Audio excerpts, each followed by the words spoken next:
Vijayawada university మంచి భవిష్యత్తు కోసం తెలుగు విద్యార్థులు ఇష్టపడే యూనివర్సిటీ. అన్యాయాన్ని ఎదిరించే పొలిటీషియన్ అయినా, రౌడీలకి గూండాలకి వత్తాసు పలికే ప్రజా ప్రతినిధులైనా, లేదా అమాయకులపై దౌర్జన్యం చేసే పెద్ద బడాబాబులైనా వాళ్ళని ఎదిరించడమే కాకుండా అవసరమైతే రోడ్లపై లాఠీతో కొట్టి లాకప్లో వేసే సన్నివేశాలు సినిమాలో చూస్తుంటాం. అలాంటి సన్నివేశాలు సేమ్ టు సేమ్ చేసే ఒక పోలీస్ ఆఫీసర్ ఈ వారం మన గెస్ట్. అతను సినిమాల్లో ఏ విధంగా ఉంటుందో ఆ విధంగా చేసేవారు, కానీ బయట జనం మాత్రం అతను చేసిన సన్నివేశాలే సినిమాల్లో పెట్టేవారంటూ చెప్తుండారు. అతను గతంలో కాకి చొక్కా వేసి ప్రస్తుతం నల్ల కోటు వేసుకున్న వ్యక్తి. పేరు Prithvi Narayana, retired election SP. Present Guntur కోర్టులో, ఏపీ కోర్టులో వర్క్ చేస్తున్నారు. అయితే పృథ్వీనారాయణ గారికి పొలిటీషియన్లకి ఎందుకు పడదు, అసలు పొలిటీషియన్ అంటేనే పృథ్వీనారాయణ పడదా, లేదా పృథ్వీనారాయణ గారిని చూస్తేనే పొలిటీషియన్లు ఇరిటేట్ అవుతారా అన్న విషయాల్ని ఆయన తెలుసుకుందాం. అసలు పృథ్వీనారాయణ గారు అంటే మోస్ట్ కాంట్రవర్షియల్ అని కూడా అంటుంటారు డిపార్ట్మెంట్లో. అసలు ఎందుకు ఆ పేరు వచ్చిన విషయాల్ని ఆయన తెలుసుకుందాం. పృథ్వీనారాయణ గారు నమస్కారం అండి. సార్, మీరు ఎక్కడ పనిచేసినా అక్కడ ఒక చిన్న వివాదం, అక్కడ ఖచ్చితంగా పొలిటీషియన్తో వివాదం ఉంటుంది. ఆ వివాదానికి మీ మీద జ్యుడిషియల్ ఎంక్వైరీ నడుస్తుంటాయి. అవసరం అనుకుంటే మీరు ఫైర్ ఓపెన్ చేస్తుంటారు. జ్యుడిషియల్ ఎంక్వైరీ చేసి మీకు జైలు పంపాలనుకున్న అధికారులు కూడా మిమ్మల్ని ఏమీ చేయలేక కూర్చున్న వాళ్ళు కూడా ఉన్నారు. ఎక్కడైనా మీరు అంటే మీకు ప్రజల మద్దతు ఆ విధంగా ఉండడంతోనే మీరు సర్వీస్ అంతా చేసుకొచ్చినట్టు కనిపిస్తుంది. అసలు వివాదాలకు కారణం ఎందుకు?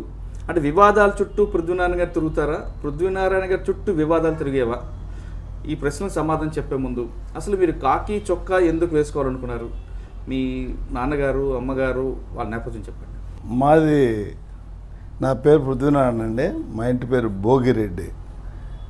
We hail from Bhimavaram Dursumarru. My father is a landlord. My grandfather is also landlord. కుటుంబ కొన్ని పరిస్థితుల వల్ల మా నాన్నగారు విజయవాడ వచ్చారు. విజయవాడలోనే నా ఎడ్యుకేషన్ ఎస్ఆర్ఆర్ కాలేజీలో ఎడ్యుకేషన్. నేను విజయవాడలో ఎస్ఆర్ఆర్ కాలేజీలో చదువుకున్న నేపథ్యంలో ఇక్కడ విజయవాడలో తీవ్రమైనటువంటి గ్యాంగ్స్టర్ యాక్టివిటీ ఉండేది. వన్ టౌన్లో చల్లసాని వెంకటరత్నం గారు, ఆల్మోస్ట్ ఆయన ఒక డాన్ ఇక్కడ. ఆయన ఆధ్వర్యంలో చాలా విషయాలు గోప్యంగా జరిగిపోతుండే, దౌర్జన్యాలు కూడా చాలా గోప్యంగా జరుగుతూ ఉండేవి. ఈ నేపథ్యంలో ఇక్కడ ఒక లోకల్ చిన్న కార్ల అసోసియేషన్ ప్రెసిడెంట్గా వంగవీటి రాధా అనే ఒక కుర్రాడు పిక్చర్లోకి ప్రొజెక్షన్లోకి వచ్చాడు. ఆ వంగవీటి రాధా, నేను కాలేజీ చదువుకున్న రోజులు ఆ వంగవీటి రాధా గారు పనిచేసేటువంటి ఒక ఫౌండరీలో వాళ్ళ కుర్రవాళ్ళకి నాకు తగైతే ఆ చిన్న కుర్రవాడిని కొట్టా. అప్పుడు రాధా వచ్చి నన్ను పృథ్వీనారాయణ రమ్మను, వాడేదో గొడవ చేస్తా అంటాను, నా మీద కూడా గొడవ చేశాడు. తర్వాత నేను స్టూడెంటు, అప్పటికే నేను ఫైనల్ ఇయర్ వచ్చేసాను. నేను రాధాని నాకు తెలియదు, రాధా మోస్ట్ పవర్ఫుల్ ఫెలో. తర్వాత నాకు రంగాతో పరిచయం అయింది. ఇక్కడ గ్యాంగ్స్టర్ ఏ విధంగా ఉండేదంటే మర్డర్ అనేది చాలా తేలిక చేస్తుండేవాళ్ళు ఇక్కడ.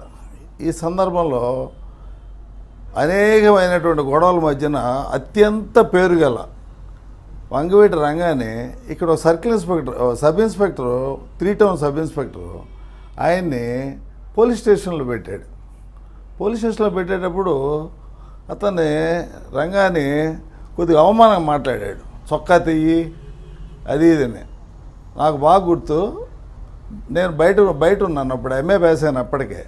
చొక్కా తీయాలా ఇంకేమైనా తీయమంటావరా అన్నాడు రంగా.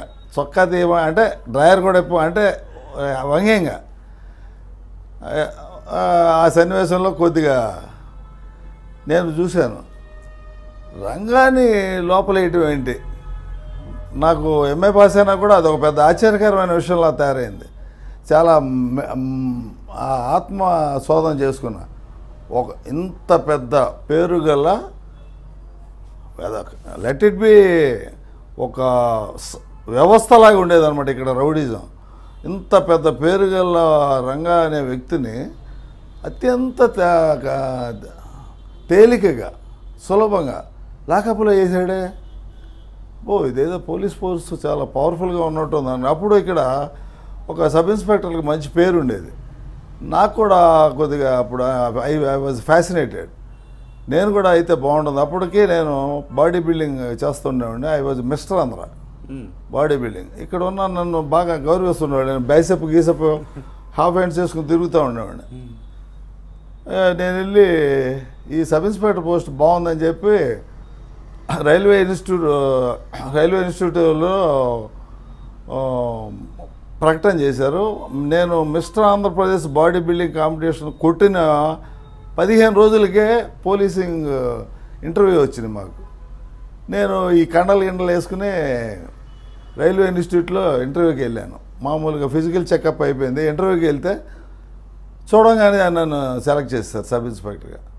అప్పుడు నాకు తెలియదు సబ్ ఇన్స్పెక్టర్ అంటే 4 ఏళ్ళకి ఇన్స్పెక్టర్ అని, 6 ఏళ్ళ మరొక 4 ఏళ్ళకి డిఎస్పీ అని నేను మామూలుగా లెక్కలు వేసుకున్నాను. సర్వీస్కి వెళ్ళిపోయేటప్పటికి నేను డిఐజీగా రిటైర్ అయిపోతానని తృప్తి అనుకుని లోపలికి వెళ్ళాను. లోపలికి వెళ్ళాక తెలిసిందే ఒక్కసారి సబ్ ఇన్స్పెక్టర్ అయ్యాక ఆ పోస్టులోంచి బయటికి రావడం అప్పుడప్పుడే ఉండదని.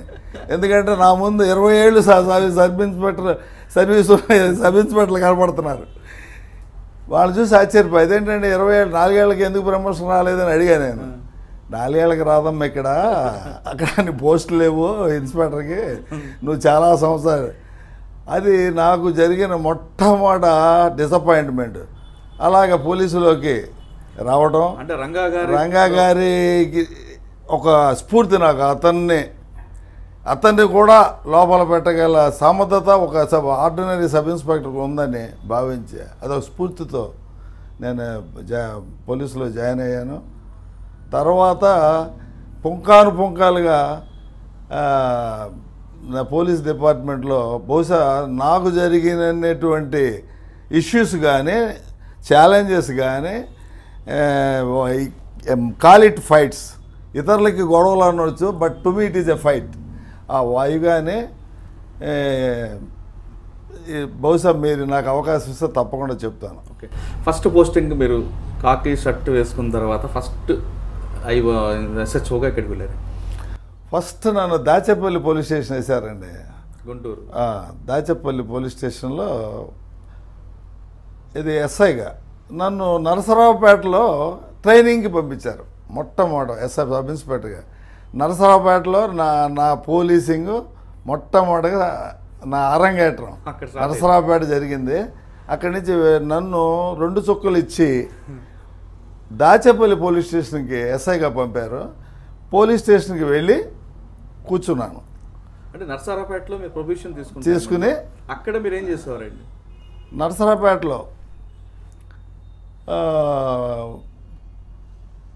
నరసరావుపేటలో అంతా ట్రైనింగ్ ఏదండి. ఆ ట్రైనింగ్లో ఒక మంచి ఇన్సిడెంట్ చెప్తాను. నాకు కాసిం అనే పోలీస్ స్టేషన్ రైటర్ ఉండేవాడు. మా సబ్ ఇన్స్పెక్టర్ గారు కూడా ఒక యాదవ జెంటిల్మెన్, పేరు గుర్తు రాలేదు. అక్కడ బ్రహ్మానందరెడ్డి గారి ఫ్యామిలీ చాలా పవర్ఫుల్. కృష్ణారెడ్డి గారు వాళ్ళ ఫ్యామిలీ చాలా పవర్ఫుల్. బ్రహ్మానందరెడ్డి గారు మామగారు ఉండేవాళ్ళు, అప్పుడు బతికే ఉన్నారు. నేను ఒక రోజున ట్రాఫిక్లో ఉన్నప్పుడు ట్రైనింగ్లో చెప్తున్నా మీరు, ఒక లారీ మధ్యలో పెట్టాడు. నేను మామూలుగా వెళ్ళి కొద్దిగా, నేను ఎప్పుడు కూడా చాలా ఎలా చెబుతా, ఇప్పుడు అది మైనస్ పడుతో ప్లస్ పడుతో తెలియదు, కానీ నేను చాలా దేనైనా సరే I catch the horns and fight with the bull. కొమ్ములు పట్టుకుని పోట్లాడుతాం తప్ప బతిమలాడతాలో ఏముండవు. తీవా నాది ఏంటి తీయమంటే బండి కదలట్లేదండి, తోపించమన్నాడు. తోపించడం ఏంట్రా మేము అంటే సర్లే, అక్కడ ఉన్న 4 రిక్షా వాళ్ళనే పిలిస్తే మా కానిస్టేబుల్ కూడా వచ్చి తోసాడు. మా కానిస్టేబుల్ వచ్చి వాడికి డ్రైవింగ్ తెలుసు, సార్ వాడు గేర్లో పెట్టి తోపిస్తున్నాడండి అని చెప్పాడు. గేర్లో వెంటనే వాడిని దించి లాగిపెట్టి ఒకటి కొట్టా, ఎరా గేర్లో పెట్టి తోపిస్తున్నావు అని. వాడు బ్రహ్మారెడ్డి గారి ఇంటి డ్రైవర్. నేను పోలీస్ స్టేషన్కి వెళ్ళిన 15 నిమిషాలకి అప్పుడున్న కృష్ణారెడ్డి గారు ఎమ్మెల్యే కృష్ణారెడ్డి గారు, అప్పుడు కృష్ణారెడ్డి గారు ఉన్నారు, ఆయన బ్రహ్మానంద గారు మామగారు ఈ డ్రైవర్ గారు అందరూ వచ్చేసారు. వచ్చి ఆ పిల్లసాయి గారు ఏడు అనుకుంటూ వచ్చాడు ఆయన. మా అప్పుడు జగన్నాథరావు గారు అని మా సిఐ గారు ఉండేవాడు. ఏ పిల్లసాయి అంటే అదే అండి వాడు కండలోడు అని వచ్చారు. లోపలికి వచ్చి ఆయన తిడుతున్నాడు. నేను డైరెక్ట్గా వెళ్ళి సార్ ఈడేనండి అక్కడ ఇది అంటే గేర్ పెట్టి తొయిచినీడని ఆయన ముందు ఒకటి కొట్టాడండి. ఎవరు? నేనే మళ్ళీ కొట్టాను ఆయన. కొట్టంగానే మా సీకి ఏమనాలో అర్థం కాలే ఆయనకి. అసలు నాకు తెలియదు. ఇక్కడ ఏంటంటే ఒక చిన్నపిల్లవాడు పులి మేసం లాగినట్టు అనమాట ఇది. అసలు ఏం చేయాలో అర్థం కాలే మా సీఏ గారికి. అసలు ఆయన ఉడికిపోయాడు. సార్ వాడికి తెలియదు అది నా మొత్తానికి వాళ్ళ బతిమలాడుకుని పంపించాడు. తర్వాత వచ్చి మా రైటరు ఆయన నుంచుని ఉన్నారు, స్టేషన్ రైటర్. ఏంట్రా నువ్వు, ఆయన ఒరే అంటాడు మన మేము చిన్నవాడు కదా, ఏంట్రా నువ్వు వాడిని కొట్టావు, ఏమవుద్దో తెలుసా నా ముందు కొడితే అన్నాడు. ఏమవుద్దు సార్ అన్న, నువ్వు ఏమను నేను A2 రా అన్నాడు. నాకు అప్పటికి A1 A2 అంటే తెలీదు. A2 అండి చెప్పాను. సార్ తప్పైంది ఏదో చెప్పాను. ఆ సంఘటన అయిపోయింది. ఆయన వెళ్ళిపోయాక రైటర్ని అడిగా A2 అంటే ఏంటి నాయన అని. A2 అంటే మీతో పాటు తోటి ముద్దాయని సార్ మీరు. ఇలాగా ఎందుకు A1 A2 ఎందుకు పెట్టాల్సి వచ్చిందండి? వాడిని కొట్టాం కదా పోలీస్ స్టేషన్లోనే, వాళ్ళు కేసు పెడతారు మా మీద. ఆడి ముందే కొట్టాను కదా నేను. సిఐ గారి ముందే కొట్టాడు. సిఐ కూడా వీడికి వత్తాసు పలికినట్టే వస్తుంది. ఇక A1 మీరు A2 సిఐ అవుద్ది, సిఐ అవుతాడు. అందుకే అదే చెప్పాడు పాపం ఆయన. సెక్షన్ 29 ప్రకారం 323 506. అవును, మీరు డిపార్ట్మెంట్ గా కొట్టే అధికారం మీకు ఉంది కదా. ఏం లేదు.